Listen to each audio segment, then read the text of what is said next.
में कुंभ लगा था, उससे पहले भी तो जो 1870 में कुंभ लगा होगा वो भी 12वां ही पड़ा होगा उससे पहले। तो 1870 का कुंभ लेंगे तो उसके बाद आप 2013 वाला कुंभ मान लेंगे, 144 साल बाद पड़ गया या 12वां पड़ गया। ऐसे ही 1882 वाला ले रहा है तो 2025 वाला कह दे रहा है। और मीडिया पर आप ध्यान देंगे 2021 वाला आप देखिए विषय, चाहे उससे पहले आप 2013 वाला विषय देखिए जहां हरिद्वार इत्यादि में अलग अलग स्थानों पर कुंभ मेले का आयोजन किया गया है, वहां भी मीडिया के द्वारा महाकुंभ शब्द का ही प्रयोग किया गया है।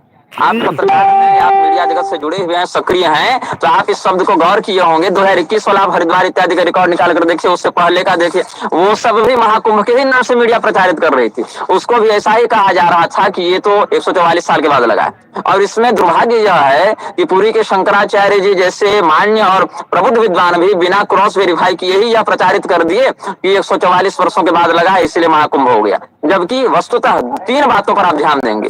प्रत्येक कुंभ किसी न किसी कुंभ के सापेक्ष 12वां कुंभ पड़ता है। दूसरी बात यह है, ये वाला कुंभ 144 नहीं 143 साल के बाद लगा है।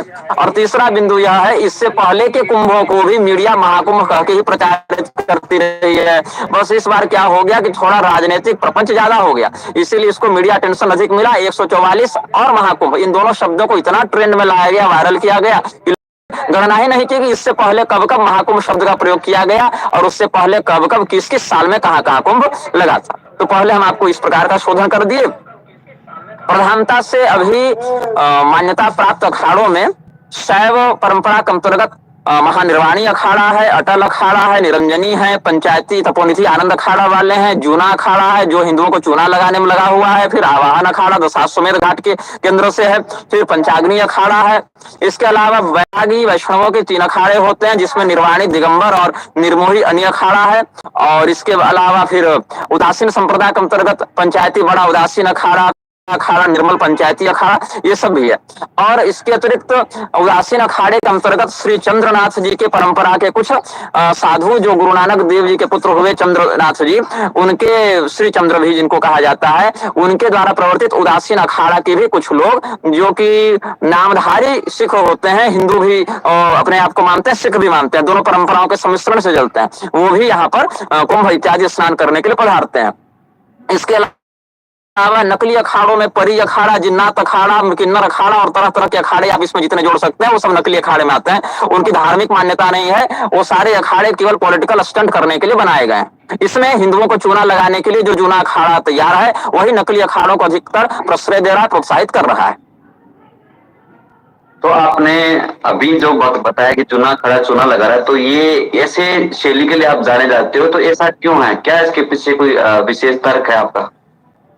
तर्क और कुतर्क तो नहीं है भाई, ऐसा है कि जो बातें स्पष्ट रूप से कह देनी चाहिए वो हम कह देते हैं। जो सत्य है उसमें समझौता करने के हम पक्षधर नहीं है। व्यक्ति को सत्य सहिष्णु होना चाहिए। अगर कोई व्यक्ति ऐसी बात कह रहा है जो यथार्थ है, अपरिवर्तनीय है और जिसमें व्यक्ति विद्वेष की भावना से नहीं कह रहा है, यथार्थ को प्रस्तुत करने की भावना से कह रहा है, तो उसको स्पष्ट कह देना चाहिए, वही हम कह देते हैं। अब लोगों के कान जो है वो शहद टपकाने के आदि हो गए हैं, उनको अगर गर्म करके कड़वा तेल डालेंगे तो अच्छा नहीं लगेगा, इसीलिए उनको चाहे कि जो मीठी बात कहे वो चाहे कितना भी बड़ा धर्मद्रोही हो हमारे साथ आ जावे, हमारे साथ लग जावे, लेकिन जो यथार्थ वक्ता होता है वही आपके कल्याण का चिंतन भी कर सकता है। जो व्यक्ति चापलूसी करता है वो संकट में छोड़कर भाग जाएगा, लेकिन जो यथार्थ वक्ता होता है वही आचार्य पद पर प्रतिष्ठित हो सकता है, वही अच्छा चिकित्सक हो सकता है, वही अच्छा मंत्री हो सकता है। इसलिए गोस्वामी जी महाभाग ने स्पष्ट कहा, सचिव वैद्य गुरु तीन जो प्रिय बोल ही भय आस, राज धर्म तन तीन कर बेग हो ही नाश।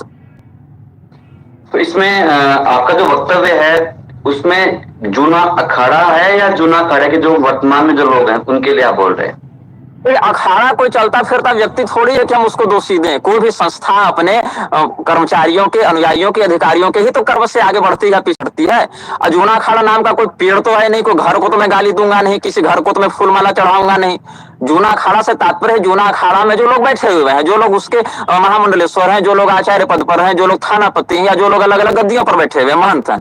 क्योंकि कोई भी संस्था है, संस्था के ऊपर अगर कोई नाम है भारत सरकार, तो भारत सरकार कोई व्यक्ति नहीं है ना जिसको हम किसी बात का श्रेय दें अच्छे या बुरे के लिए। उसमें जो सत्ताधारी लोग हैं, अलग अलग मंत्रालय हैं, मंत्रालयों को चलाने वाले अधिकारी मंत्री हैं, उनको हम कह रहे हैं। अगर कोई कहे कि भारत सरकार अच्छा काम कर रही है, या कोई कहे गलत काम कर रही है, या कोई कहे सुप्रीम कोर्ट ने ऐसा निर्णय दिया, अच्छा अच्छा किया गलत किया, अलग अलग बातें होती हैं समाज में। तो वहां पर सुप्रीम कोर्ट या भारत सरकार कोई व्यक्ति तो है नहीं जिसको हम किसी बात के लिए लाठी मारे चाहे फूल माला पहनाए। उस पद पर बैठे व्यक्ति की बात होती है। तो जूना अखाड़ा जब मैं कहता हूं तो जूना अखाड़ा के आचार्य महामंडलेश्वर अवधेशानंद जैसे लोग या उसके अंतर्गत आने वाले अन्य महामंडलेश्वर थानापति इत्यादि लोग होते हैं जो इस प्रकार के अधर्म को प्रोत्साहित करते हुए भी जिनको लज्जा नहीं आती और जो राजनीतिक प्रश्रय को अपने सर्वस्व के रूप में स्थापित करते हुए धर्म विरोधी कृत्य में लगे रहते हैं। दूसरा कि अभी महाकुंभ में एक बाबा वायरल हुए हैं, IIT बाबा। हाँ अभय सिंह जो IIT के रहे, मुंबई IIT से। हाँ हाँ और वो अचानक वायरल हुए एक इंटरव्यू के दौरान, और उसके बाद में जानकारी प्राप्त है उनको वहां से अखाड़े से बाहर भी कर गया। तो ये क्या प्रोसेस है? क्योंकि कोई भी आदमी अखाड़े में कैसे शामिल हो सकता है? फिर उसका जो बैकग्राउंड अपन देखते हैं मीडिया के अंदर कि वो यूनिवर्सिटी का वहां पे उसमें पढ़ाई करता था, कई आरोप भी हैं, तो इसको आप किस तरीके देख सकते हो? क्या आपका वक्तव्य? देखिए आपको सच्ची बात जाननी है कि कर्णप्रिय बात जाननी है? आप जो आपको बोलनी है सच्ची बात होनी चाहिए, सार्थक बात। देखिए सच्ची बात ये, यदि आप उच्च स्तर के बेशर्म हैं और पैसे वाले हैं तो आप कल से महामंडलेश्वर बन सकते हैं किसी भी अखाड़े से, ये सच्ची बात है। यदि आप में अपने पाखंड को छिपाने के लिए योग्यता है, पैसा है पाखंड को छिपाने के लिए, और अगर आप अपने पाखंड के अच्छे वकील हो सकते हैं तो आप किसी भी अखाड़े से महामंडलेश्वर बन जाइए, आपको कोई नहीं रोकेगा। लेकिन अभय सिंह जैसे लोग, क्या इनके साथ हुआ, ये अपने जीवन में चाहे कहां भी पढ़े हो, कहां भी नौकरी किए हो, कुल मिलाकर यह बात समझनी चाहिए इनके माता पिता इनके व्यवहार से संतुष्ट हैं क्या, नहीं है। इनके पिता का भी आपने वक्तव्य देखा होगा, वो अपने पुत्र के जीवन से क्या प्रसन्न है, क्या संतुष्ट है, नहीं। आप जब सनातन धर्म की ओर दृष्टिपात करते हैं, हमारे यहाँ एक नरोत्तम ब्राह्मण का इतिहास है। नरोत्तम ब्राह्मण की कथा आती है। वो नरोत्तम ब्राह्मण अपनी माता को असहाय अवस्था में छोड़कर जंगल गए थे तपस्या करने के लिए, और बहुत सी सिद्धियां चमत्कार इत्यादि भी प्राप्त कर लिया। देवताओं ने उनको फिर बाद में अन्य अन्य माध्यमों से सुभा ब्राह्मणी तुलाधार वैश्य धर्म व्याध इत्यादि अलग अलग प्रसंग आते हैं इसमें, फिर समझाया गया कि तुम जंगल जाकर जो तपस्या कर रहे थे वो तपस्या उतनी अच्छी नहीं हुई, तुम घर में रहकर अपनी माँ की सेवा करते वो तपस्या ज्यादा अच्छी थी। तो अभय सिंह जो है उसने अपने एक वीडियो में अपने माता पिता की खूब निंदा की है, कहा कि माता पिता देवता नहीं, भगवान नहीं होते, ये नहीं होते, जबकि हमारे वेद क्या कहते हैं, मातृदेवो भव पितृदेवो भव। हाँ ठीक है, देवता के समान वो आकाश मूढ़ नहीं रहे, वरदान और शाप तुरंत नहीं दे रहे, अंतर्ध्यान नहीं हो रहे, लेकिन देवताओं के आराधना से जिस प्रकार का फल हमें प्राप्त होता है वही फल अपनी माता पिता की सेवा से भी प्राप्त होता है। इसीलिए माता पिता को देवता के समान कहा गया है। माता पिता को गुरु को देवता इसलिए नहीं कहा गया कि आकाश में उड़ने लगेंगे और अंतर्ध्यान हो जाएंगे और शाप देकर तुरंत भस्म कर देंगे, अपितु देवताओं की विधि पूर्वक पूजा करने से हमें जो पुण्य और जो प्रारब्ध लाभ प्राप्त होता है वही सुकृत का लाभ हमें अपने माता पिता गुरु की पूजा से प्राप्त होता है, उनके सेवा सत्कार से, उनकी आज्ञा का पालन करने से प्राप्त होता है। तो एक वीडियो में वो व्यक्ति अपने पिताजी को ही गाली दे रहा था। एक वीडियो हमने देखा जिसमें उसने कहा कि महादेव जी ने तो हमें कहा कि मैं तुम ही विष्णु अवतार हो, तो उसने स्वयं को विष्णु अवतार घोषित कर दिया।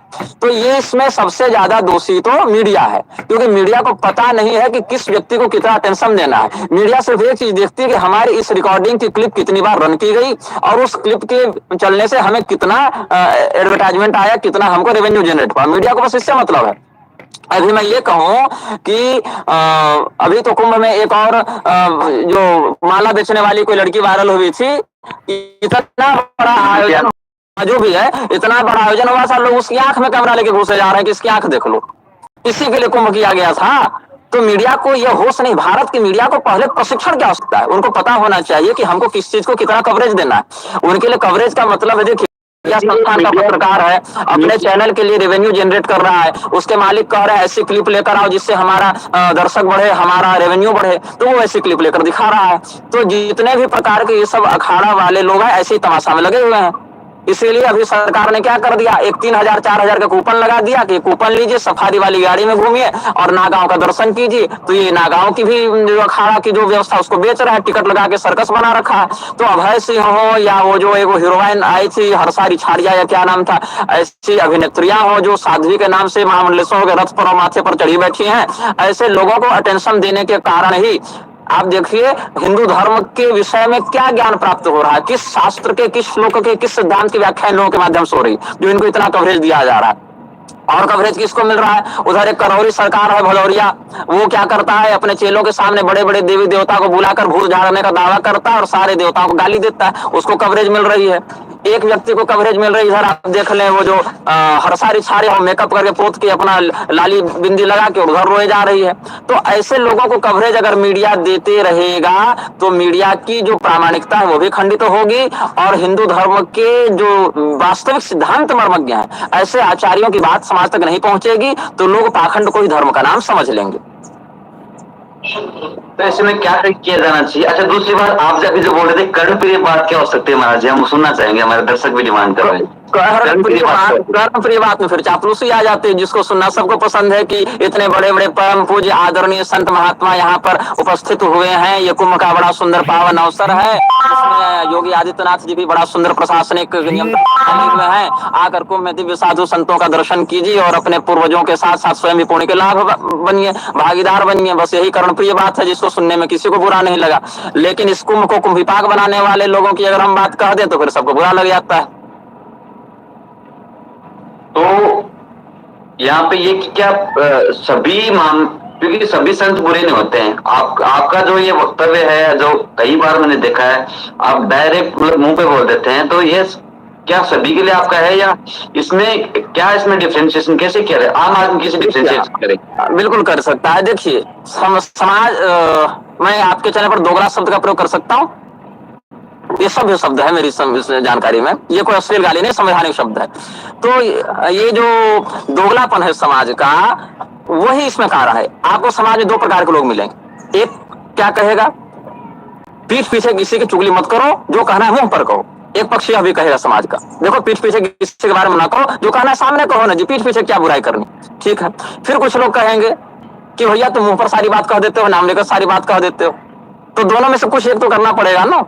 यदि मैं पीठ पीछे लोगों की चुगली करता हूं तो लोग कहेंगे इतने ही हिम्मत है तो अपना असली चेहरा सामने लाकर कहो, असली बात को नाम लेकर कहो, क्या संकेत में तीर चला रहे हो। और अगर मुंह पर सामने नाम लेकर कह दो तो लोग कहेंगे कि तुम तो सबकी निंदा करते हो। देखिए मैंने कभी भी ये वक्तव्य नहीं दिया है कि मैं सर्वज्ञ हूं, मैं सबसे बड़ा जानकार हूं, कभी नहीं। आपको मेरे किसी भी लेखन में या किसी भी वीडियो में या किसी भी आपको वक्तव्य में ये कहीं नहीं मिलेगा जहां हम दावा कर रहे हैं कि सबसे बड़े गुरु हम हैं, इसलिए सबको हमारा चेला बन जाना चाहिए और हमारे अलावा पूरी दुनिया के लोग मूर्ख हैं। ऐसा हमने कभी भी नहीं कहा, ना एकांत में, ना सार्वजनिक रूप से, न मंच में, न कमरे में। दूसरी बात, हमने यह कभी नहीं कहा कि पूरे भारत के सारे साधु संत बुरे ही हैं, यह हमने कभी नहीं कहा। हमने केवल बिंदुगत विरोध या बिंदुगत समर्थन किया है। आप जितने भी लोगों के विषय में कह सकते हैं कि निग्रहाचार्य ने अमुक व्यक्ति के विषय में विरोध किया, आप उस व्यक्ति का नाम बताएं, हम आपको टॉपिक बताएंगे कि किस टॉपिक में हमने उस व्यक्ति का विरोध किया और वो टॉपिक सनातन धर्म के किस शास्त्रीय सिद्धांत से टकरा रहा है, वो विषय कहां पर अशास्त्रीयता की पटरी पर दौड़ रहा है, ये हम आपको बताएंगे। आप व्यक्ति का नाम लेकर बताइए। आपने अभी भी कहा कि जो महामंडलेश्वर है कोई भी पैसे देके महामंडलेश्वर बन जाता है, तो ये बड़ी बात है अपने हिंदू, अपने भारत के लिए, सनातन जो अपन इसमें आगे बढ़ रहे हैं, तो बड़ी बात है, बड़ा आरोप है कि कोई भी पैसे देके बन जाता है। ऐसा कैसे हो सकता है? मतलब क्योंकि लोग मेरे पास ऑफर लेकर आए थे कई बार कि 50 लाख 60 लाख दीजिए, आपको यहाँ से महामंडलेश्वर बना दे रहे हैं, आपको यहाँ से जगत गुरु बना दे रहे हैं। और ये जितने लोग महामंडलेश्वर जगत गुरु बने हैं, इनको तो हम बहुत अंदरूनी रूप से जान रहे हैं ना कि जगत गुरु महामंडलेश्वर बनने से पहले वो क्या था और उसके बाद अब क्या बन गया। इनके गुरुकुलों में, इनके आश्रमों में तो हमारा आना जाना है ना, हमारे शुभचिंतकों का आना जाना है ना, तो इसीलिए हम अंदरूनी व्यवस्था में घुसे हुए हैं। अब जैसे कोई व्यक्ति अगर सीबीआई का ऑफिसर रहा हो और रिटायर होकर अगर वो सीबीआई की कार्यप्रणाली के विषय में आपको बता रहा हो, तो आप उस पर विश्वास तो करते हैं कि हाँ ये व्यक्ति वहां की व्यवस्था में घुसा हुआ है, इसलिए उसको अंदर की बात पता है। तो बाहर से जिस प्रकार का ये मठ मंदिर अखाड़ा दिखता है ना, वैसी बात नहीं है यहाँ पर। तो आप ये जानिए कि अब अखाड़ों की स्थिति ये है कि कोई भी महिला अगर पतिव्रता है तो रात्रि को अखाड़ों में न ठहरे तो उसके लिए ज्यादा अच्छा है, क्योंकि वहां पर अब अधिकांश लोग 100 में से 90 लोग नशेड़ी हो चुके हैं, व्यभिचारी हो चुके हैं, और बहुत से लोग तो ऐसे हैं जो वारंटियर हैं, तड़ीपार हैं, अपने वेश को छिपाने के लिए साधु बनकर अखाड़ों में घुसे हुए हैं ताकि पुलिस उनको पकड़ न ले। ये भी एक वास्तविकता आपको बता रहा हूँ। तो ये तो इसमें अगर ऐसा है तो फिर इसको आइडेंटिफाई किया जाना चाहिए। तो इसमें निग्रहाचार्य जी क्या कर सकते हैं इसको आइडेंटिफिकेशन करने में, अपना क्या योगदान दे सकते हैं? हम पहले से योगदान देते जा रहे हैं कि जिस भी व्यक्ति के माध्यम से सनातन धर्म के विरोधी तत्वों का प्रोत्साहन किया जा रहा हो, जैसे एक छोटा उदाहरण मैं आपको देता हूं। निरंजनी अखाड़ा के आचार्य महामंडलेश्वर का नाम है कैलासानंद, वही कैलासानंद जिसके रथ पर बैठ के हर्षा रिछारियां वायरल हो गई। आप ज्यादा अच्छे से समझ गए किसकी मैं बात कर रहा हूँ। उस कैलासानंद ने मदनी को जान रहे होंगे आप, मौलाना मदनी, उस मदनी के साथ कुरान का वो आदान प्रदान कर रहा था कैलासानंद। तो मैं यहाँ पर ये व्यक्ति को बताऊंगा कि देखो ये व्यक्ति एक और सनातन धर्म का धर्मगुरु बनता है, दूसरी ओर जिनकी पुस्तकों में, जिनकी किताबों में हिंदुओं का माथा काटने की बात लिखी हुई है, जिहाद के माध्यम से पूरे भारत को गजवाए हिंद बनाने की बात लिखी हुई है, वो करके आतंकवाद को प्रसारित करके ऐसे ही लोगों के साथ कैलासानंद का उठना बैठना, कुरान का आदान प्रदान कर रहा है। परमार्थ निकेतन का चिदानंद मुनि, एक और जो लोग कहते हैं कि भारत में धर्मांतरण बढ़ रहा है, जो लोग कहते हैं ईसाई मिशनरियां बड़ा उपद्रव कर रही हैं, हिंदू धर्म को खोखला कर रही हैं, वही ईसाइयों का जो सर्वोच्च जो ठेकेदार है, जिसको पोप कहते हैं, उसके साथ परमार्थ निकेतन का चिदानंद मुनि हाथ मिला रहा था। तो मैं इसी विसंगति को समाज के सामने रखता हूं कि देखो एक और तुम्हारे श्रद्धा के केंद्र जो तुम्हारे कथित साधु संत लोग हैं, उनका एक ओर का चेहरा ये रहा और दूसरी ओर का चेहरा ये रहा कि वो कैसे कैसे आतंकवादियों के साथ उठना बैठना कर रहे हैं। अब मैं आपको एक और बात बता रहा हूं। धीरेन्द्र कृष्ण शास्त्री उर्फ बागेश्वर धाम सरकार अभी 4-5 महीना 6 महीना पहले दुबई गए थे, आपको पता होगा। दुबई में उनको किसने बुलाया? दुबई में उनको बुलाया था अबू अब्दुल्ला ने, शेख अबू अब्दुल्ला या जो भी उसका नाम है। वो व्यक्ति बागेश्वर धाम को दुबई बुलाने से ठीक 2-3 महीना पहले पाकिस्तान गया था। वहां पर वो पीओके के प्रधानमंत्री से मिला था, आईएसआई के नेताओं से मिला था और जाकिर नाइक इत्यादि से भी मिलकर वो आया था। अब बताइए कि जो व्यक्ति जाकिर नाइक का मित्र हो, जो व्यक्ति पाक ऑक्युपाइड कश्मीर के प्रधानमंत्री का मित्र हो, वही व्यक्ति अगर धीरेन्द्र कृष्ण शास्त्री को दुबई बुला रहा है तो इस बात को में कोई कनेक्शन होगा पाकिस्तान की खुफिया एजेंसी। लेकिन उसमें कहीं ना कहीं भारत की जो परंपरा मर्यादा है, वहाँ वो लोग कथा सुन रहे हैं, उस देश में कथा सुन रहे हैं जहाँ पे राम का नाम लेना भी वो कहते हैं भाई, वहाँ पे मुस्लिम देश के अंदर कथा करना बड़ी बात है। कैलासानंद जी की बात आपने कहा, तो उनका अगर वो कुरान को एक्सचेंज कर रहे हैं जैसा कि आपका आरोप है, तो ये तो अपने धर्म का अलाउ करता है सबका सम्मान करो। नहीं, हमारा धर्म ऐसा बिल्कुल नहीं कहता है। ये जो मीठी चटनी चटाई गई है ना, ये गलत बात है। हमारा धर्म यह कहता है कि बैराल वक वृत्ति ना वांग मात्रे ना पिनार्चेत। हमारा धर्म कहता है सम्मान केवल उसका जो सम्मान का पात्र हो। अपूज्या यत्र पूज्यन्ते पूजनीयो न पूज्यते त्रीणि तत्र भविष्यन्ति दारिद्र्यम मरणम भयम। जहां पर सम्माननीय व्यक्ति का अपमान होता हो और जहां पर तिरस्कार्य व्यक्ति का सम्मान होता हो, वहां पर दरिद्रता, भूखमरी, अकाल मृत्यु इत्यादि का भय होता है। इसलिए पाखंडी का, वेद विरुद्ध मर्यादा का आश्रय लेने वाले, वेद विरुद्ध मार्ग पर चलने वाले व्यक्ति का वाणी मात्र से भी सत्कार नहीं किया जाना चाहिए। ये भगवान ने कहा है, ये मनु महाराज की भी वाणी है, ये भगवान महादेव की भी आज्ञा है। शिव पुराण इत्यादि में, मनुस्मृति इत्यादि में, श्रीमद् भागवत इत्यादि में आप इसका देख सकते हैं। सम्मान केवल उसका जो सम्मान का पात्र हो, और सम्मान का पात्र वही है जो वेद पुराण श्रुति स्मृति मर्यादा का सम्मान करते हुए उसके अनुशासन पर चले। अन्य कोई व्यक्ति सम्मान का पात्र नहीं होता है। यदि यही बात रही सम्मान सबका किया जाना चाहिए, तो पूरी पुलिस व्यवस्था को बंद कर दो। तो जो सम्मान शंकराचार्य का हो जाएगा वही बलात्कारी का हो जाएगा। तो वहां पर क्यों पुलिस प्रशासन लगा कर रखे हो? तो पुलिस प्रशासन के समय तो तुम कहते हो कि इसका ये वीआईपी है, ये माननीय है, मुख्यमंत्री जी माननीय है, और ये बलात्कारी उसको फांसी दे दो। वहां क्यों? क्योंकि उसका व्यवहार वैसा है, उसका आचरण वैसा है। तो सनातन धर्म में सबका सम्मान करने की बात नहीं है। जो सम्मान का पात्र है केवल उसी का सम्मान करने की बात है। सम्मान सबका, ऐसा कहने वाले लोग अपने आप का अपमान कभी ना हो जाए इस भय से ऐसा कहते हैं, ताकि समाज कल उनके दोष को देखकर उनका अपमान न करने लगे, इसीलिए ऐसा कहते हैं। तो एक छोटी सी बात मैं आपको पूछना चाहूंगा कि जो अबू अब्दुल्ला जी जिन्होंने वहां पे राम कथा कराई, और वो उनका किससे क्या कनेक्शन है, ये आज आपने बताया, और उससे हमने सारे प्रमाण के साथ एक वक्तव्य भी निर्गत किया था। और अगर आपको ये लग रहा है कि राम कथा के रसिक होकर वो लोग राम कथा सुन रहे थे, तो ये आप जान लीजिए कि नूपुर शर्मा वाला जब प्रकरण हुआ था, तो इसी अबू अब्दुल्ला ने भारत सरकार और भाजपा को खूब लताड़ा था और नूपुर शर्मा के विरुद्ध एक्शन लेने के लिए कहा था, जबकि आप भी जानते हैं कि नूपुर शर्मा की उस प्रकरण में कोई गलती नहीं थी। इतने बड़े ये राम भक्त हैं जी। इस पे अपन आगे किसी अगले वीडियो में चर्चा करेंगे, मैं उस पर जानकारी लेकर के। दूसरी बात ये कि अभी एक बड़ा मुद्दा है सरकारों के पास भारतीय राजनीति के अंदर, हिंदू राष्ट्र, उस पर क्या वक्तव्य है आपका? सरकार ने कब कहा कि हम हिंदू राष्ट्र बना रहे हैं? सरकार के किस मंत्रालय ने आधिकारिक रूप से ऐसी घोषणा की है? सरकार ने की वो नहीं है, लेकिन अभी जो सरकार के समर्थक लोग हैं, सरकार के जो समर्थक पार्टी हैं, जो लोग हैं, वही कहते हैं कि हिंदू राष्ट्र बनना चाहिए। तो सरकार के समर्थक लोग जब ये कह रहे हैं कि हिंदू राष्ट्र बनना चाहिए, तो सरकार अपने समर्थकों की बात क्यों नहीं मान रही है? कैसी सरकार है जो अपने समर्थकों की बात नहीं मान रही है? जब समर्थकों की ही सरकार है तो काम हो जाना चाहिए था ना। मतलब सरकार की नजर में इनकी औकात कुछ नहीं है, ये खुद को सरकार का समर्थक मानते हैं, लेकिन सरकार इनको अंगूठा दिखा रही है। आखिर आप अगर किसी सरकार के समर्थक हैं और सरकार आपके समर्थन से बनी है तो सरकार आपकी बात मानेगी ना। 6 महीना पहले तो आप वक्फ बोर्ड हटवा रहे थे, 4 महीना पहले आप सनातन धर्म की सनातन बोर्ड बनवा रहे थे। सरकार न वक्फ बोर्ड हटाई न सनातन बोर्ड बनवाई। और जो सनातन बोर्ड की मांग करने वाला आंध्र का उप मुख्यमंत्री पवन कल्याण है, सो अपने 3 ब्याह 4 ब्याह कितना पता नहीं क्या ईसाई लड़की से, तो सनातन बोर्ड बनवाने वाली ईसाई लड़की से ब्याह करके घूम रहे हैं। उनके बच्चे खुद ही ईसाई हैं। और जो सरकार के समर्थक होने का दावा करते हैं, सरकार अगर वास्तव में उनको अपना समर्थक मानती तो उनकी बात भी मानती, लेकिन सरकार तो उनकी बात मान नहीं रही। सरकार तो अल्पसंख्यक कल्याण योजना में 200 करोड़ बांटी चल रही है। और अभी अभी महाराष्ट्र में जो भाजपा के समर्थन से सरकार बनी, उसने आते ही वक्फ बोर्ड को कितने करोड़ देने की बात कह दी थी। बाद में विवाद हुआ तो उस निर्णय को अस्थायी रूप से वापस लिया गया था। तो जो लोग स्वयं को सरकार का विरोधी मानते हैं, सरकार उनके लिए सारा काम करती है। जो लोग स्वयं को सरकार का समर्थक बता रहे हैं, सरकार उनकी ओर झांकने नहीं जाती, जबकि बहुमत की सरकार पिछले 12 साल से।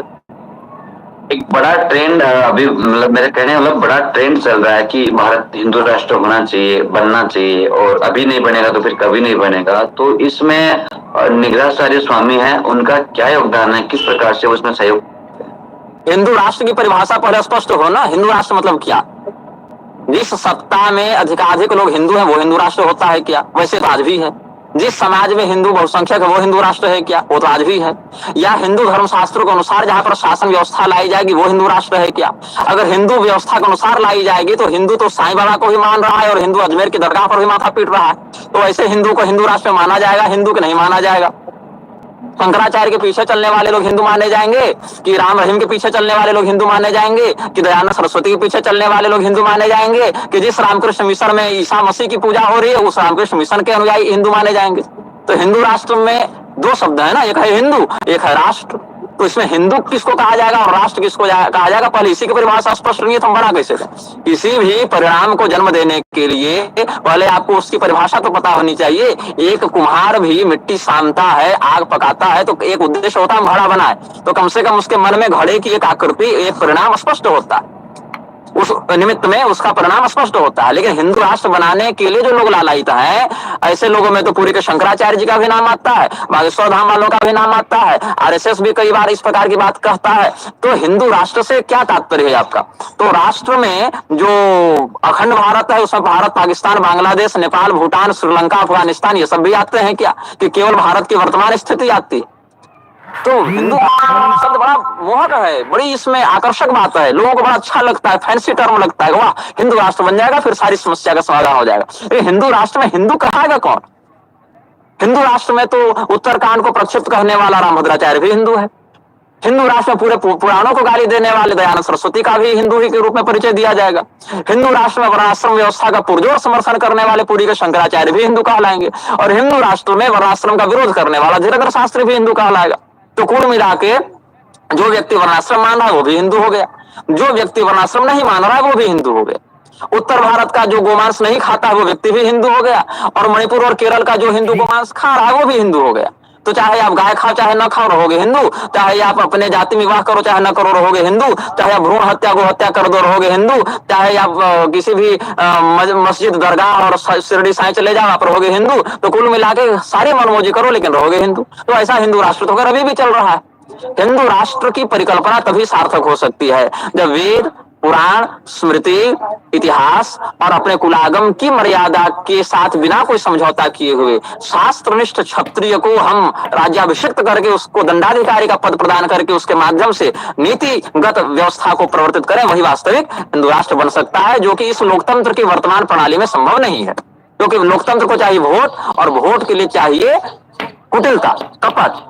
निश्चल भाव से कोई व्यक्ति अभी चुनाव नहीं जीत सकता है, तो कुटिलता कपट चाहिए, और कुटिलता कपट वाला व्यक्ति धर्मशास्त्रीय अनुशासन पर निष्ठा नहीं रख सकता है। तो इसके अनुसार तो फिर जो घर वापसी का जो कार्यक्रम विभिन्न धर्म संस्थाओं के द्वारा चलाया जा रहा है, विभिन्न जो एनजीओ है उनके द्वारा चलाया जा रहा है, कुछ धर्माचार्य वो भी इस काम में लगे हुए हैं, तो घर वापसी पे निग्रहाचार्य जी का क्या वक्तव्य है? हाँ, घर वापसी पर हम आज से 2 साल पहले एक वक्तव्य जारी किए थे, जिसको यूट्यूब में फिर से रीअपलोड किया गया है लगभग 1-2 महीना पहले। घर वापसी सनातन धर्म में मान्य है, लेकिन वो बड़े सूक्ष्म रूप में मान्य है, और घर वापसी के नाम पर आजकल जो चल रहा है वो एक पॉलिटिकल ड्रामा है, उसको घर वापसी नहीं मानते हैं। देखिए, घर वापसी तो आधुनिक टर्म हो गया, वास्तविक शब्द है प्रायश्चित पूर्वक धर्म का अधिकार प्राप्त करना, ये होता है। तो इसमें देवल स्मृति एक ग्रंथ है, देवल स्मृति में विधान बताया गया है कि घर वापसी कैसे होती है। लेकिन घर वापसी किसकी हो सकती है, ये भी महत्वपूर्ण है।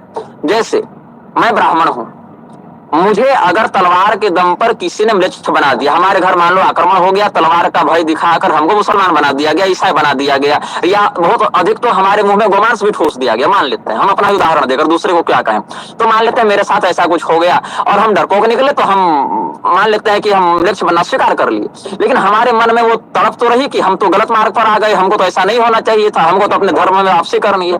तो अपने इसी जन्म में अधिकतम 20 वर्षों तक हमारे पास ये ड्यू पीरियड रहता है, ये नोटिस पीरियड रहता है कि हम अपने धर्म में वापसी कर सके। उसके लिए कुछ व्रत है, कुछ प्रायश्चित है, जो कि अलग अलग लोगों के लिए अलग अलग है। ब्राह्मण के लिए अलग प्रायश्चित है, क्षत्रिय के लिए अलग है, वैश्य के लिए अलग है, और शूद्र के लिए अलग है। स्त्रियों के लिए भी इसमें कुछ अलग नियम है। इसमें सबसे कठिन ब्राह्मण का ही प्रायश्चित होता है। तो वो किसके लिए है? जो व्यक्ति इसी जन्म में किसी भय के कारण, किसी आक्रमण के कारण, किसी संकट के कारण म्लेच्छ बन गया हो या बना दिया गया हो, और उसको वापस इसी धर्म में आना है, तो अधिकतम 20 साल के अंतर्गत वो वापसी कर सकता है। यदि 20 साल बीत गए हो तो वापसी नहीं कर सकता, या वो अगर उसके पूर्वज बदल गए हो और ये म्लेच्छ पैदा हुआ हो, तब नहीं हो सकती अगर वापसी। ये सनातन धर्म में मान्य नहीं है। हाँ, वो हिंदू के रूप में अपना जीवन बिता सकता है, जैसे कि वो सत्य का पालन करे, अहिंसा का पालन करे, चोरी डकैती न करे, व्यभिचार न करे, झूठ न बोले, इस प्रकार के 30 मानवीय धर्म श्रीमद् भागवत में बताए गए हैं, उनमें उसका स्थान हो सकता है। लेकिन वो चातुर्वर्ण व्यवस्था में, गोत्र व्यवस्था में, वर्ण व्यवस्था में नहीं आ सकता है, उसकी संततियां भी नहीं आ सकती हैं। जो देवल स्मृति का नियम है वो बहुत स्पष्ट है, लेकिन लोग इस बात को भूलकर केवल क्या करते हैं, उसको बुलाकर बैठा के मुंडन करके गंगा जल पिला के एक जनेऊ टांग देते हैं, कह देते हैं हो गया हिंदू। तो ये वही बात है कि आप किसी भी पेड़ में, नीम का पेड़ है, उसमें एक आम का फल आप जाके फेविक्विक से चिपका दीजिए और कह दीजिए आज से आम का पेड़ हो गया। ऐसी बात नहीं होती है।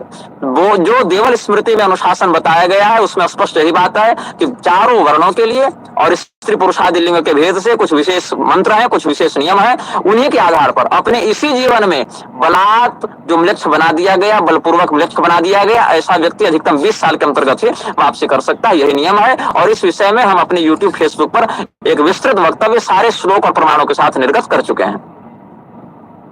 दूसरी बात, एक बड़ा जो ट्रेंड है अभी मार्केट में चल रहा है, इसलिए आपके से मैं प्रश्न करता हूँ। बहुत आरोप लगते हैं न्यूज का, जो मीडिया प्लेटफॉर्म पे जो रात को प्राइम टाइम में शो चलते हैं, डिबेट चलती है और कई जगह सोशल मीडिया पे प्रसारित किया जाता है, या उसमें एक कहावत कि इतिहास बदला गया अपना भारत का मुगलों के द्वारा। हाँ, तो क्या इस बात से आप सहमत है? हाँ, बहुत हद तक सहमत है। बहुत सी बातें जो इतिहास में जैसी घटित हुई हैं उसको वैसे प्रस्तुत नहीं किया गया, और बहुत सी बातें जो जैसी प्रस्तुत हैं वैसी घटनाएं घटित नहीं हुई हैं, ये बात तो सत्य है। लेकिन अगर इतिहास बदला गया, इस बात से इनको इतना ही बुरा लग रहा है, इन राष्ट्रवादियों को अगर इतना ही बुरा लग रहा है इतिहास बदला गया, तो जिन राष्ट्रवादियों के समर्थन से सरकार चल रही है, उस सरकार ने अभी तक इतिहास को सुधारने के लिए कौन सा काम किया? बात ऐसी नहीं है कि सरकार की शिक्षा व्यवस्था किसी बात को सही या गलत तरीके से प्रस्तुत कर रही है। बात है कि उस तथ्य के प्रस्तुतिकरण में किस प्रकार का नैरेटिव बनाया गया है। जैसे एक नैरेटिव यह बनाया गया, मान लेते हैं, आपको मैं उदाहरण देता हूं कि किसी स्थान में 10 मंदिर हैं, एक तथ्य हो गया, ठीक है, आप तथ्य ध्यान दें। मान लेते हैं कि किसी स्थान में 10 मंदिर हैं, ये एक तथ्य है। दूसरा तथ्य यह है कि उसी स्थान में किसी व्यक्ति की हार्ट अटैक से मृत्यु हो गई, ये दूसरा तथ्य हो गया। अब इन दोनों तथ्यों को साथ में जोड़कर अगर कोई कह दे इस स्थान में 10 मंदिर हैं और इसीलिए यहाँ पर एक व्यक्ति की हार्ट अटैक से मृत्यु हो गई, तो दोनों अलग अलग बात है। लेकिन जोड़कर प्रस्तुत करने पर क्या लगा कि चूंकि वहां मंदिर थे इसलिए वो व्यक्ति हार्ट अटैक से मर गया, जबकि दोनों अलग अलग बात है। तो इतिहास में घटित तो दोनों घटनाएं सही हैं, मंदिर भी है वहां पर और एक को व्यक्ति हार्ट अटैक से मर भी गया, लेकिन हार्ट अटैक से मरने वाले व्यक्ति की मृत्यु में मंदिर का कोई संबंध नहीं था। लेकिन जो हम प्रस्तुत किए उस प्रस्तुतिकरण में ऐसा लगा कि उसके मरने के पीछे मंदिर की व्यवस्था दोषी थी। इसको कहते हैं नैरेटिव बिल्डिंग। तो नैरेटिव बिल्डिंग कैसे भारत में काम कर रहा था, जैसे कि एनसीईआरटी इत्यादि ने भी बहुत कुछ इसमें विकृति की है। क्या लिखते हैं वो लोग कुछ लोगों का मानना है कि आर्य बाहर से आए। किस व्यक्ति का मानना है ये नहीं स्पष्ट किया। किस व्यक्ति ने माना, अगर स्पष्ट कर भी दिया, मान लेता अमुक अंग्रेज ने या अमुक प्रोफेसर ने ऐसा माना, तो किस प्रमाण के आधार पर माना ये भी स्पष्ट नहीं किया। लेकिन होगा क्या, बच्चा जब पढ़ेगा उस बात को कि कुछ लोगों का मानना है, तो ये नहीं सोचेगा कि जो लोग मान रहे हो गलत भी मान सकते हैं। उसको लगेगा कि नहीं यही सत्य है कि आर्य बाहर से आए थे, ऐसा वो मान बैठेगा। तो ये नैरेटिव उसके दिमाग में बैठ गया कि नहीं ये ऐसा ही हुआ था। अब जैसे मैं ये कह दूं कि कुछ लोग मानते हैं कि आम के पेड़ से भी दूध टपकता है। अब जो व्यक्ति कभी आम के विषय में नहीं जाना और कभी दूध के विषय में नहीं जाना कि उसका स्रोत क्या है, वो यही मानेगा कि कुछ लोग मानते हैं मतलब सही मानते होंगे। लेकिन जब भी आप इतिहास का समीक्षण करें तो समझ कर करें इतिहास लिखने वाला कौन है। जब तक शिकारी इतिहास लिखेंगे तब तक शेर की गाथा कोई नहीं जान पाएगा। शेर की गाथा समझने के लिए शेर के नजरिए से देखना पड़ेगा, शिकारी अपने नजरिए से बात बताएगा। इसलिए इतिहास को जो लोग वर्णित कर रहे हैं समाज में, वो लोग जिस नजरिए से पोषित हुए हैं, जिस नजरिए का समर्थन करते हैं, वैसी बातों को समाज में रखेंगे। जिस प्रकार के नजरिए से सनातन का विरोध हो रहा हो, जिस प्रकार के नजरिए से लोग भ्रमित हो रहे हो, ऐसे लोग जैसे रोमिला थापर ने तो अशोक के बाद युधिष्ठिर को बता दिया। अब युधिष्ठिर कब के हुए, अशोक कब का हुआ है, लगभग दोनों के बीच नहीं भी तो 2 से 2,25,000 वर्षों का अंतर है। लेकिन रोमिला थापर कौन है, तो जेएनयू की बड़ी प्रोफेसर है। तो डिग्री के माध्यम से लोग अपने प्रभाव को बढ़ाते हैं, और उस प्रभाव को जब समाज ने स्वीकार कर लिया तो कुछ भी बात कह देते हैं और प्रमाण देने के लिए बाध्य नहीं होते, तो लोग उनकी ही बकवास को सत्य मान लेते हैं, और जो इतिहास में कभी नहीं हुआ, कैसे भी नहीं हुआ, उसको भी विकृत रूप में प्रस्तुत करके उसी को सत्य के रूप में स्थापित कर देते हैं। उसमें शायद बड़ा योगदान इन सीरियल वालों का, मूवीज वालों का है। तो बॉलीवुड में कई बहुत ज्यादा, जैसे हमारे राजस्थान की परंपरा की बात करें तो जो पद्मावती का जो विषय है, तो उसमें जो रानी पद्मावती, उनका भी उन्होंने एक अलग तरीके से कुछ किया, इतिहास कुछ और था। बहुत विरोध भी हुआ राजपूत समाज में उस चीज का।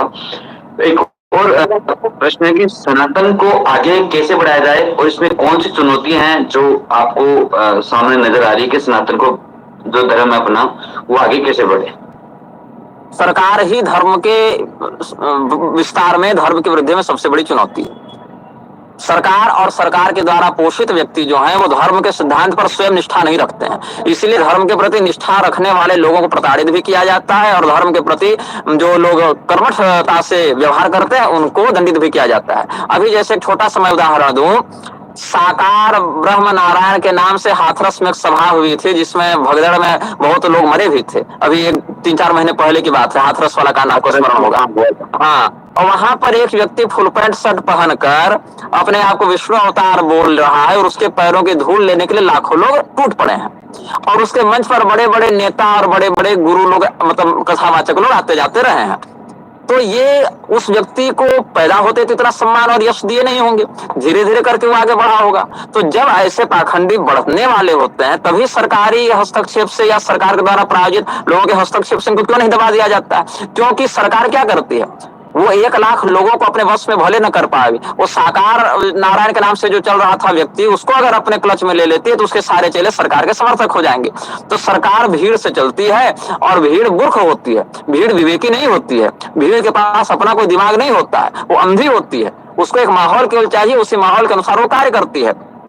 इसीलिए भीड़ का कोई चेहरा नहीं, भीड़ का कोई लक्ष्य नहीं, भीड़ जिसके पीछे चल रही है उसी व्यक्ति के ऊपर पूरा निर्णय होता है कि भीड़ को विकास की ओर ले जाए या विनाश की ओर ले जाए। और सनातन धर्म के अधिकांश अनुयायी अब भीड़ बन चुके हैं, अब वो स्वतंत्र रूप से विवेक नहीं रखते हैं। यही कारण है कि मंदिरों को तोड़ने वाले व्यक्ति भी उनके लिए हिंदू हृदय सम्राट हो जाते हैं, और देवताओं को गाली देकर अपना बिजनेस बढ़ाने वाले लोग भी उनके लिए धर्मगुरु बन जाते हैं। जब तक समाज ऐसे धर्म विरोधी तत्वों को चिन्हित करके उनके हाथ से धर्म के विषय में अधिकार, हस्तक्षेप का अधिकार छीनेगा नहीं, और जब तक ऐसे लोग धार्मिक मामलों में निर्णय देने या हस्तक्षेप करने से प्रतिबंधित नहीं किए जाएंगे, तब तक सनातन धर्म का जो मूल स्वरूप है वह आलोकित नहीं होगा, ऐसा हम समझते हैं। दूसरी बात, अपने कुल परंपरा, गोत्र परंपरा और अपने वंश मर्यादा के अनुसार जो वेद पुराण स्मृति इत्यादि की अनुशासन विधा है, उस अनुशासन विधा पर जब तक व्यक्ति निष्ठा नहीं रखेगा, अपना खान पान, अपना चरित्र जब तक सुरक्षित नहीं रखेगा, कहाँ खा रहे हैं, क्या खा रहे हैं, कहाँ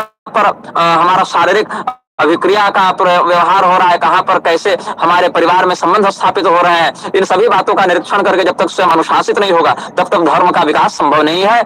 जब तक धर्म शास्त्रों का ज्ञान परंपरा प्राप्त आचार्यों से लेना शुरू नहीं करेगा, सीरियल और इंटरनेट और रीलबाजी से जब तक ज्ञान लेता रहेगा तब तक वास्तविक रूप से धर्म के बोध से वह रहित ही रह जाएगा, उसको प्राप्त नहीं होगा धर्म का ज्ञान। तो आपने कहा कि सरकार बड़ी चुनौती, तो सरकार ने राम मंदिर का मार्ग प्रशस्त किया, सरकार ने काशी विश्व जो महादेव है वहां पे कॉरिडोर, कितने वकील भेजे थे सरकार ने? सरकार की ओर से कितने वकील राम मंदिर का मुकदमा लड़ रहे थे? और सरकार ही अगर मार्ग प्रशस्त कर रही थी तो कोर्ट के निर्णय का आदेश प्रतीक्षा क्यों कर रही थी? सरकार तो 2014 से है ना, तो अध्यादेश लाकर सरकार क्यों नहीं मार्ग प्रशस्त कर रही थी अगर सरकार को राम मंदिर की इतनी चिंता थी तो? और सरकार जो है वो राम मंदिर का अगर मार्ग प्रशस्त कर रही थी तो सरकार ने हिंदुओं को विजय यात्रा निकालने से मना क्यों कर दिया था? और सरकार तो 5 एकड़ के लिए मस्जिद का मार्ग भी प्रशस्त कर चुकी, उस पर कौन चर्चा करेगा? वो तो हिंदू नहीं मांग रहे थे ना कि 5 एकड़ मस्जिद भी चाहिए। नहीं, सरकार ने अध्यादेश, वो तो जैसे हिंदू जो अपना राष्ट्र है भारत का है वो संविधान से चलता है, तो उसमें दोनों पक्षों को कहीं ना कहीं संतुष्ट करके आगे बढ़ा जाता है। और इस बारे में दोनों पक्षों के लिए किए ना, आप दोनों पक्षों के लिए किए ना, फिर आप राम मंदिर का मुकदमा समझौता किए, आप विजयी नहीं हुए हैं, आप समझौता किए हैं ताकि आपकी सरकार बची रहे। हिंदू नहीं चाहता था ये समझौता ना, आप चाहते थे। हिंदू क्या चाहता था कि मंदिर मिले, लेकिन आप थे जिन्होंने मस्जिद दिलाई। तो सरकार ने राम मंदिर का मार्ग प्रशस्त नहीं किया, सरकार ने मस्जिद का मार्ग प्रशस्त किया, क्योंकि अगर मंदिर का मार्ग प्रशस्त किया जाता तो सरकार जो है वो जिस समय नहीं थी उस समय भी, आज से 40 साल पहले भी राम मंदिर के लिए हिंदू लड़े थे, मरे थे और उस समय से लड़ते आ रहे थे। तो राम मंदिर का मार्ग सरकार ने प्रशस्त नहीं किया। और इसके बाद भी सरकार ने पॉलिटिकल स्टंट करते हुए अधूरे मंदिर में अपने पूर्व सिद्धांत की रक्षा करने के लिए जो तैयार है हमारे शंकराचार्य इत्यादि, उनकी उपेक्षा करके अधूरे मंदिर में प्राण प्रतिष्ठा का नाटक किया और वहां पर मुसलमानों को घुसाया। क्या वहां पर मुसलमानों को बुलाना भी अनिवार्य था? वो भी संविधान कह रहा था कि नहीं, राम मंदिर की प्रतिष्ठा में मुसलमानों को बुलाकर उनको मंदिर में घुसाओ, ये भी संविधान ने आदेश दिया था। आप राम मंदिर में जितने धर्मगुरु बैठे हैं उनका फोटो देखिए, उसमें बीच में मौलाना भी बैठा हुआ है। वहां मौलाना को नहीं बुलाया जाता तो दंगा हो जाता, मंदिर में मुसलमानों को नहीं घुसाया जाता तो दंगा हो जाता, मंदिर पूरा होने के बाद अगर प्राण प्रतिष्ठा करवाई जाती तो दंगा हो जाता। क्या दंगा? चलो आपने कहा कि मस्जिद के लिए जमीन नहीं देते तो दंगा हो जाता, तो अधूरे मंदिर में प्रतिष्ठा करवाने का हमने ये नहीं कहा दंगा, हमने कहा कि संविधान, क्योंकि संविधान से लोकतंत्र चलता है तो उसमें ये कि उनको भी समान रूप से एक संतुष्ट किया गया कि यहाँ पे किया गया संतुष्ट। क्या यह सिद्ध नहीं हुआ कि वो मंदिर गलत तरीके से बाबर के समय तोड़ा गया था? क्या ये सिद्ध नहीं हुआ था? क्या वह अवैध कब्जा था? ये सिद्ध नहीं हुआ था? अवैध कब्जा करने वालों का सम्मान बच गया क्या? जिस व्यक्ति ने हमारे घर पर आक्रमण करके हमारी संपत्ति छीन ली, कोर्ट हमको उसका पूरा अधिकार वापस देकर सामने वाले को दंडित करेगा कि सामने वाले का सम्मान करेगा? कोर्ट बनाकर रखा है कि कोठा बनाकर रखा है इन लोगों ने? आक्रमणकारी का जो हमारे घर में आके हमारी संपत्ति पर कब्जा करा, अभी आप बताइए, अभी आप जाइए सुप्रीम कोर्ट और उसके चेंबर में आग लगा दीजिए, सरकार क्या कहेगी? कि सरकारी संपत्ति को नुकसान पहुंचाने के जुर्म में इसको देशद्रोह होना चाहिए, यही ना कहेगी सरकार, यही ना कहेगी न्यायालय। तो हमारे ऊपर जिसने आक्रमण करके हमारी धार्मिक संपत्ति को क्षति पहुंचाई, हमारे आराध्यों का अपमान किया, उस व्यक्ति को दंडित करने के बजाय, उस समुदाय को दंडित करने के बजाय तुम कहते हो कि उसको सम्मान करके हम उसको मस्जिद दे रहे हैं, तो सरकार है कि गुलाम है? ये तो सरकार के प्रवक्ता ही किसी दिन उनको लाएंगे तो वो बता पाएंगे इसके बारे में कि ऐसा क्यों किया गया। बहरहाल जो काशी मंदिर है वहां पे कॉरिडोर बनाया गया, निर्माण किया गया, उज्जैन में किया गया, हमारे खाटू श्याम में भी प्रोजेक्ट दिया है 100 करोड़ रुपए का। और तो ये देखिए काशी इत्यादि की बात है, वहां निर्माण नहीं विध्वंस किया गया है। आप यदि कॉरिडोर बनने से पहले की काशी गए होते, कॉरिडोर बन रही काशी में गए होते और कॉरिडोर बनने के बाद वाली काशी में गए होते, तीनों स्थिति में, कॉरिडोर से पहले, कॉरिडोर बनने के समय और कॉरिडोर के बाद, हम तो वहां कई महीने रहे, हमारे भाई बंधु कई वर्ष रहे, कई लोग वहां पर अस्थायी रूप से रहे हैं। तो भगवान विश्वनाथ के मंदिर को मोनेटाइज करने के लिए, रेवेन्यू जनरेशन के लिए, उनको कॉर्पोरेट ढांचे में डालने के लिए सरकार ने प्राचीन देवालयों को तोड़ा, नष्ट किया, प्राचीन प्राचीन वृक्ष और यहाँ तक कि गोस्वामी तुलसीदास जी के द्वारा स्थापित मंदिरों को भी तोड़ दिया सरकार ने, क्योंकि वहां से रेवेन्यू जनरेट नहीं हो रहा था। हम वहां पर टूरिस्ट प्लेस नहीं बना पा रहे थे, इसीलिए सरकार ने उन मंदिरों को तोड़ा है और मंदिरों का तिरस्कार किया है। और जितने भी भगवान विश्वनाथ के पार्षद थे उनको वहां से सरकार ने अपमानित करके उनके देवालयों को नष्ट किया है। जिन देवालयों का हम पहले जाकर जिन विनायकों का, जिन गणपति का, जिन हनुमान जी इत्यादि का सबका दर्शन करते थे, उन सब जहां पर हमारे सगे भाई जाकर पूजा इत्यादि करते थे। ये नहीं कि शौचालय बना रखा था मंदिर में तो लोगों ने शौचालय मंदिर को मुक्त करवाया सरकार ने, ये बहुत बड़ा झूठ है। वहां पर जहां जहां हमारे भाई ने स्वयं पूजा की है, कई स्थानों पर जहां हम स्वयं दर्शन इत्यादि करने जाते थे, उन सभी जगहों को तोड़कर वहां होटल खड़े कर दिए गए, वहां पर स्टैंड खड़ा कर दिया गया, वहां सुलभ शौचालय बना दिए गए। ये सब निर्माण नहीं हुआ, ये कॉर्पोरेट ढांचे में देवताओं को डालकर बेचने की योजना है। सुन लीजिए पत्रकार महोदय, कांग्रेस और एक ही अंतर है, कांग्रेस का पाप प्रत्यक्ष है, भाजपा का पाप प्रत्यक्ष नहीं है। दूसरी बात यह है, कांग्रेस हिंदू कुचलना जानती है, भाजपा हिंदू बेचना जानती है। कांग्रेस को हिंदू बेचना नहीं आया, हिंदू कुचलना आया। भाजपा के लिए हिंदू सीधे सीधे नहीं कुचले जाते, वो उनको बाजार में गुलाम के देती। यही मैंने अनुभव किया है दोनों सरकारों के मध्य। तो आपके अनुसार कौन सी सरकार जो है वो अच्छा कार्य अब तक, क्योंकि देश आजाद हुए 75 वर्ष हो गए, आज अपना पूरा देश जो है आजादी का जो अमृत महोत्सव मना रहा है, क्या कुछ विशेष अनुभव, क्योंकि आप संन्यास परंपरा से हैं? एलिजाबेथ को पहचानते हैं? एलिजाबेथ द्वितीय इंग्लैंड की रानी थी, मर गई। उसके मरने पर आजाद भारत का झंडा झुका दिया गया था और उसी के समकक्ष में, उसी समय के आगे पीछे ब्रह्मलीन शंकराचार्य स्वरूपानंद सरस्वती भी परलोक गए थे। उनके लिए सरकार के माध्यम से कोई शोक सभा नहीं रखी गई। ये भारत अभी भी गुलाम है, जहां पर विदेश की वह रानी जिसके माध्यम से हजारों लाखों भारतीयों के ऊपर कितने अत्याचार किए गए, जिसके अत्याचारों से बचने के लिए हमारे पूर्वजों ने कितने बलिदान दिए, जब वो डकैतों की रानी मरती है तो भारतीय को राष्ट्रीय शोक मनाने के लिए कहा जाता है। और हमारे परंपरा होते हैं तो सरकार की ओर से कोई आधिकारिक इसकी भी नहीं की जाती है। और आपको लगता है भारत आजाद है? भारत आजाद नहीं है, भारत में केवल व्यवस्था परिवर्तन हुआ है।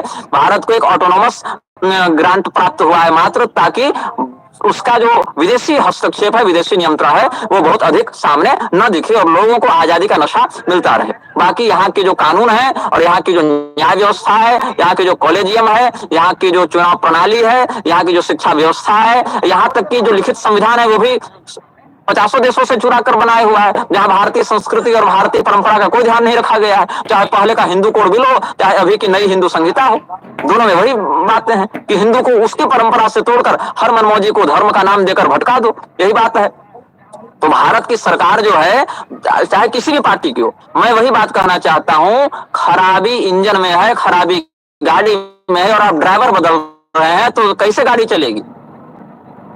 गाड़ी सुधारिए ना, ड्राइवर तो ठीक है, खराबी गाड़ी में है और आप ड्राइवर बदल बदल के देख रहे हैं। इसीलिए भारतीय जो व्यवस्था है, भारतीय जो समाज है, वो लोक ही नहीं है, लोकतंत्र का अधिकारी ही नहीं है। यहाँ पर वही व्यक्ति सफलतापूर्वक अनुशासन का राज ला सकता है जो अपने सिद्धांत पर अड़िग हो और जो अपने सत्ता के लिए जनता पर आश्रित नहीं हो।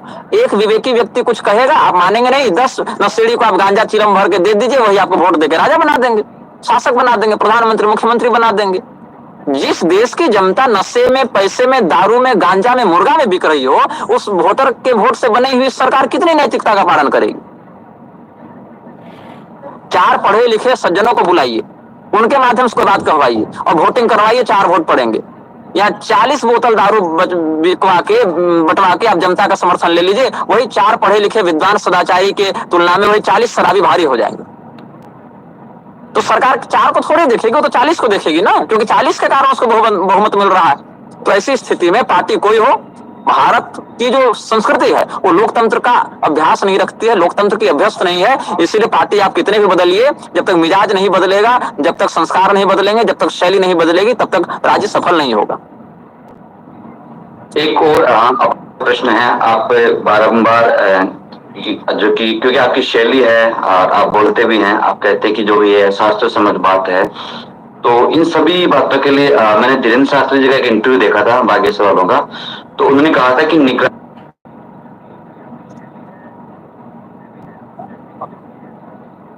आपकी आवाज कट रही है, की कमी लग रही है, आप अपना प्रश्न फिर से दोहराएं।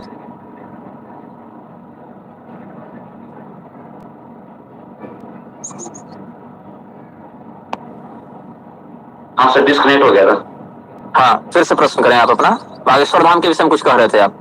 प्रश्न ये है कि जो आपकी शैली है जिसके अनुसार आप उत्तर देते हैं, तो उसमें बागेश्वर धाम के बारे में और अलग अलग धर्माचार्य के बारे में आप कथन करते रहते हैं, तो उसमें एक बागेश्वर धाम ने एक उत्तर दिया था, एक वीडियो जारी किया था, आपने देखा भी होगा, उसका आपने जिक्र किया था। मैंने उत्तर भी दिया था, मेरा उत्तर आपने नहीं देखा?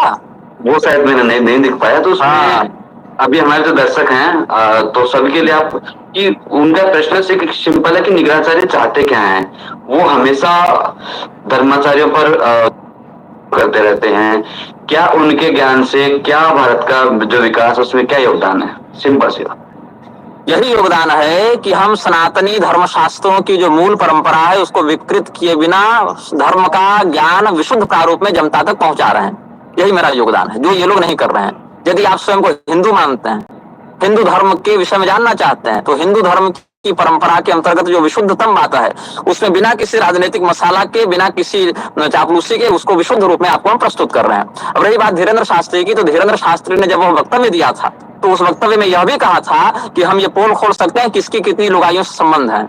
आज तक क्यों पोल नहीं खोले? वो धीरेन्द्र शास्त्री ने यह भी कहा था कि उनके पास वेद पुराण स्मृति इत्यादि कुछ नहीं है, फिर भी उनको गर्व है, वो कट्टर सनातनी है। तो भैया जब उनके पास वेद पुराण कुछ नहीं है तब भी वो स्वयं को सनातनी मानकर गर्व कर रहे हैं, तो जिसके पास वेद पुराण धर्मशास्त्र इत्यादि के पारंपरिक ज्ञान की कृपा है वो क्यों स्वयं को सनातनी मानकर अपनी बात को नहीं कहेगा?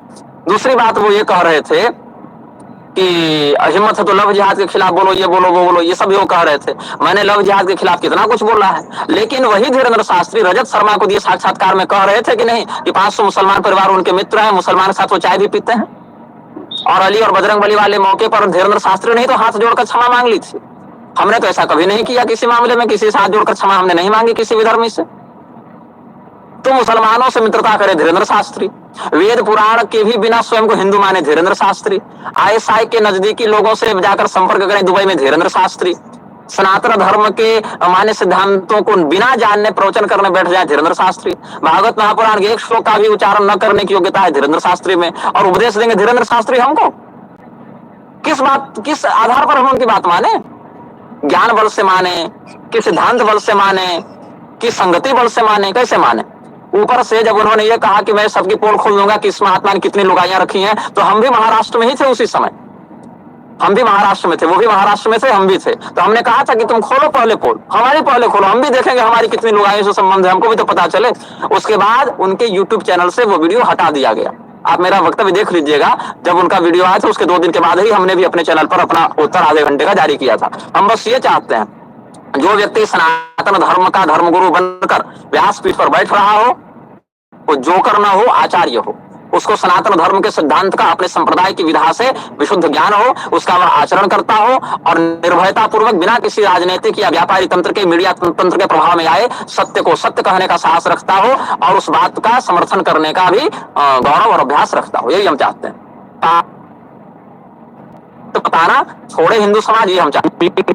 टीआरपी और रीलबाजी और बड़े बड़े कैमरा और बड़ी बड़ी गाड़ियां और महल और पॉलिटिकल इंटरवेंशन से जो लोग साधु बनते हैं, संत बनते हैं, वो लोग उन्हीं तत्वों के द्वारा गिरा दिए जाते हैं। ऐसा पूरी शंकराचार्य जी भी कई बार कहे हैं और इसी सिद्धांत का हम भी अनुसरण करते हैं। जी बहुत बहुत धन्यवाद आपका, आपने समय दिया और आपने अपना पक्ष रखा। और अच्छा, एक बात मैं आपको और स्पष्ट करूं कि हमारे समस्त साक्षात्कार समयानुसार हमारे चैनल पर भी अपलोड किए जाते हैं। तो आपके चैनल पर ये जो साक्षात्कार चल रहा है, ये जब चल चुका होगा तो कुछ दिनों के बाद हम भी इसको अपने YouTube, Facebook पर अपलोड करेंगे आपके नाम के साभार लगाकर। तो आप इसमें कॉपीराइट इत्यादि नहीं लगाएंगे, ये हम आपको स्पष्ट कर दें, जो कि हमारे समस्त साक्षात्कारों का यही नियम होता है, ताकि और भी लोग इस शास्त्रीय ज्ञान से आलोकित हों। ठीक है सर, धन्यवाद। जय श्री राम। नारायण।